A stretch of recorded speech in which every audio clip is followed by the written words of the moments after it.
ওম শান্তি। সাকার বাংলা মুরলী, 1 অক্টোবর 2025। আজকে বাবা বলেছেন, মিষ্টি বাচ্চারা, প্রতি রাতে নিজের দৈনন্দিন চার্ট অর্থাৎ পোতামেল রাখো, ডায়েরি রাখো। তাহলে ভয় থাকবে যে কোথাও ক্ষতি যেন না হয়ে যায়। আজকের প্রশ্ন, কল্পপূর্বের ভাগ্যশালী বাচ্চাদের বাবার কোন কথাটি দ্রুত টাচ হবে?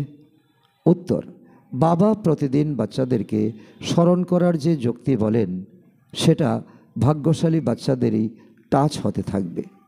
সেটা তারা তো অতি দ্রুত বাস্তবে করে দেখাবে। বাবা বলেছেন, বাচ্চারা কিছু সময় একান্তে বাগানে গিয়ে বসো, বাবার সাথে মিষ্টি মিষ্টি কথা বলো, নিজের চার্ট রাখো, তো উন্নতি হতে থাকবে। ধারণার জন্য মুখ্য সার 1 নম্বর, জ্ঞানের দ্বারা তৃতীয় নেত্রকে ধারণ করে নিজের ধোঁকা প্রদানকারী চোখকে সিভিল বানাতে হবে। স্মরণের দ্বারাই কর্ম ইন্দ্রিয় শীতল শতগুণী হবে, এই জন্য এই পরিশ্রম করতে হবে। নাম্বার 2, কাজকর্ম ব্যবসা ইত্যাদির থেকে সময় বের করে একান্তে গিয়ে স্মরণে বসতে হবে, কারণ খুঁজতে হবে যে কেন আমার যোগ লাগছে না। অবশ্যই নিজের চার্ট রাখতে হবে।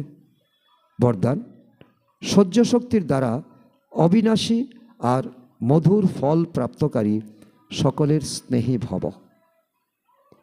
সহ্য করা মানে মরে যাওয়া নয়, সকলের হৃদয়ে স্নেহের সাথে বেঁচে থাকা। যেরকম বিরোধী হোক, রাবণের থেকেও তেজময় হলেও তো একবার নয় 10 বার সহ্য করতে হলেও সহ্য শক্তির ফল অবিনাশী আর মধুর হয়।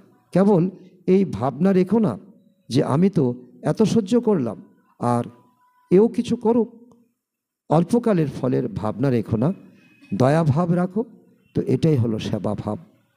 সেবার ভাবনা রাখা আত্মারা সকলের দুর্বলতাগুলিকে সমাহিত করে দেয়, তাদের সাথে বিরোধ করে না। স্লোগান, যেটা অতীত হয়ে গেছে সেটাকে ভুলে যাও, অতীতের করা ভুল থেকে শিক্ষা নিয়ে ভবিষ্যতের জন্য সাবধান থাকো।